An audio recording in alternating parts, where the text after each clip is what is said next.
नमस्कार, आप देख रहे हैं एबी स्टार न्यूज। मैं एक बार फिर हाजिर हूं आपके साथ आपका अनोखा कार्यक्रम लेकर, एक किस्सा दिन का हिस्सा, जहां मैं आपको बताती हूं देश और दुनिया से जुड़े वो तमाम राजनीतिक, ऐतिहासिक क्षेत्र से जुड़ा वो एक दिलचस्प और एक अनोखा किस्सा जो बनेगा दिन का हिस्सा।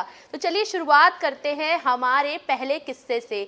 हमारा पहला किस्सा स्वास्थ्य क्षेत्र से जुड़ा है। जी हाँ, स्वास्थ्य क्षेत्र से। क्या आप जानते हैं कि आज ही के दिन मोटापा दिवस की शुरुआत हुई थी? जी हाँ, वैश्विक स्तर पर आज ही के दिन मोटापे दिवस की स्थापना हुई थी। तो चलिए जानते हैं मोटापे दिवस के बारे में और भी विस्तार से।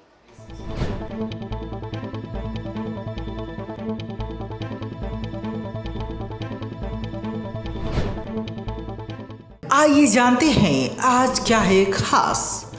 11 अक्टूबर का ऐतिहासिक आकलन, खंगालते हैं इतिहास के पन्ने।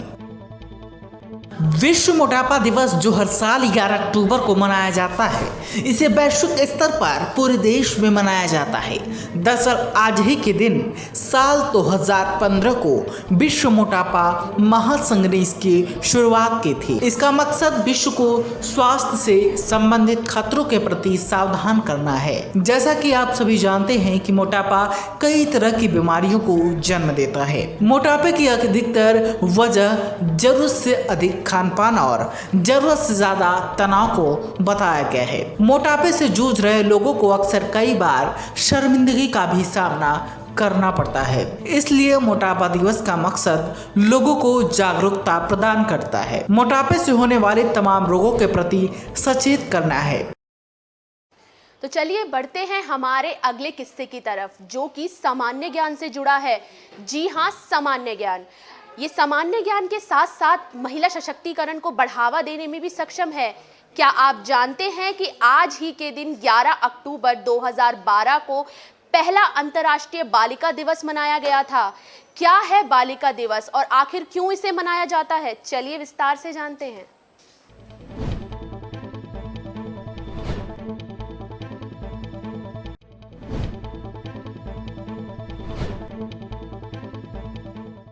दरअसल अंतर्राष्ट्रीय बालिका दिवस को मनाए जाने का श्रेय कनाडियाई संस्था प्लान इंटरनेशनल के एक अभियान बिकॉज आई एम गर्ल को कहा जाता है, जहां से इसे मनाने की प्रेरणा मिली थी। जिसके बाद 19 दिसंबर साल 2011 को संयुक्त राष्ट्र महासभा ने इसको लेकर एक प्रस्ताव पारित किया और इसके बाद 11 अक्टूबर साल 2012 को पहला अंतर्राष्ट्रीय बालिका दिवस मनाया गया। इसका मकसद समाज में महिला सशक्तिकरण को बढ़ावा देना और समाज में लिंग के आधार पर चल रही लैंगिक असमानता को खत्म करना है।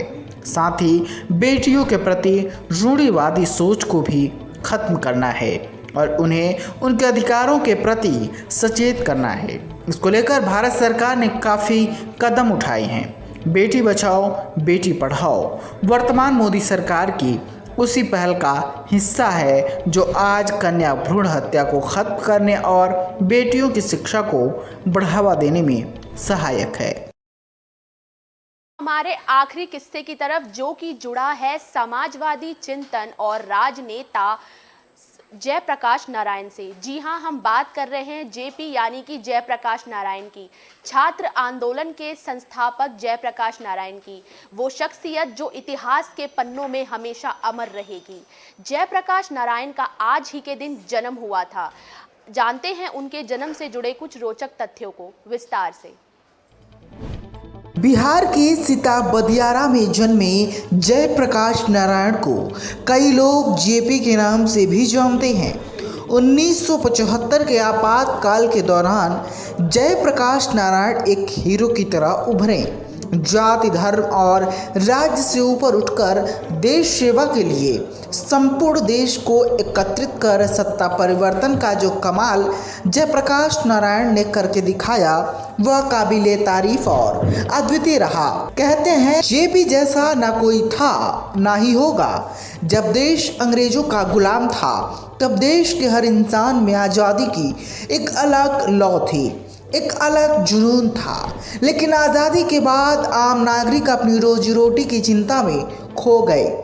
ऐसे समय में तत्कालीन सरकारों ने सत्ता को पाने के लिए कई घोटाले और षड्यंत्र किए, जिनसे समाज का नुकसान हुआ। लेकिन अपनों के खिलाफ आवाज उठाने के लिए एक हो पाने का समाज के पास कोई औजार नहीं था, ना ही कोई ऐसा लीडर था जो उन्हें क्रांति के लिए आगे ले जा सके। ऐसे समय में जयप्रकाश नारायण ने आगे आकर युवाओं के माध्यम से जनता को एकत्रित किया। उनके आंदोलन को देखकर कुछ लोगों को तो अंग्रेजी हुकूमत की दिन याद आ गए।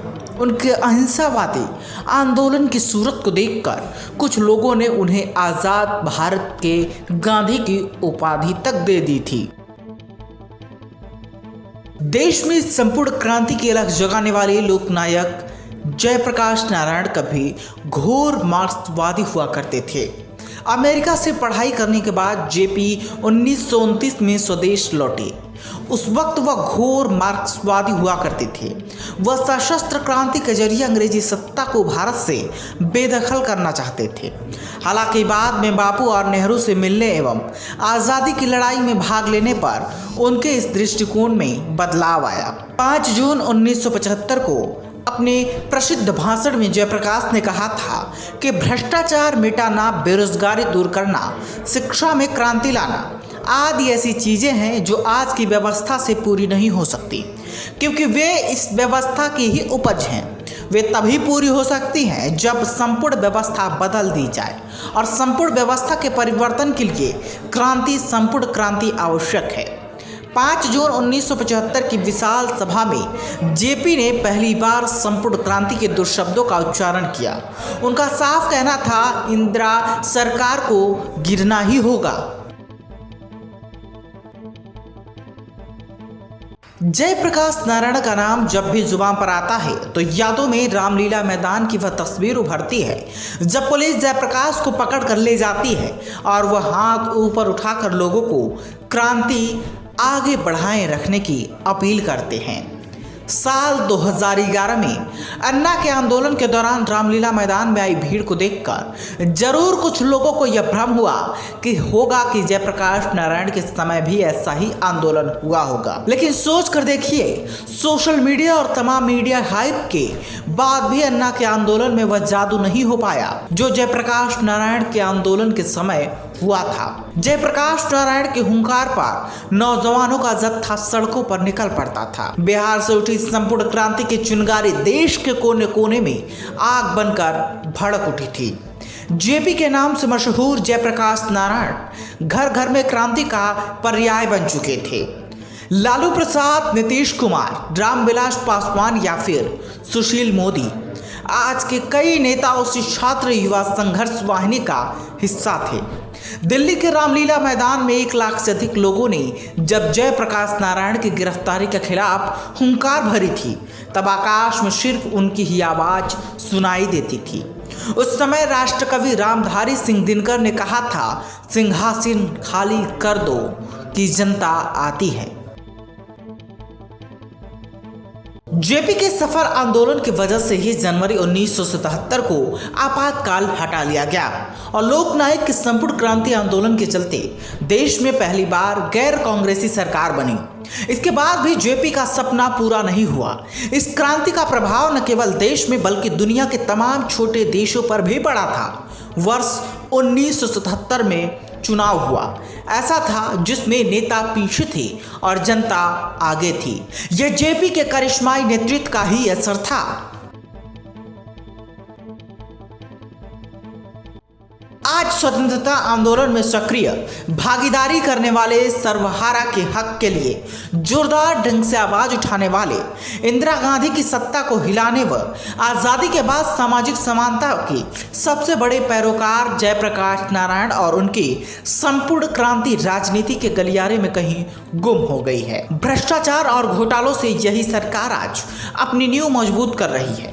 जनता को सत्ता परिवर्तन के लिए एकत्रित करने वाले किसी नायक की आज कमी साफ नजर आ रही है। Special desk AB star news. तो फिर मिलेंगे आपके साथ एक नए किस्से को लेकर। तब तक के लिए देखते रहिए एक किस्सा दिन का हिस्सा, मेरे यानी सपना वर्मा के साथ। शुक्रिया।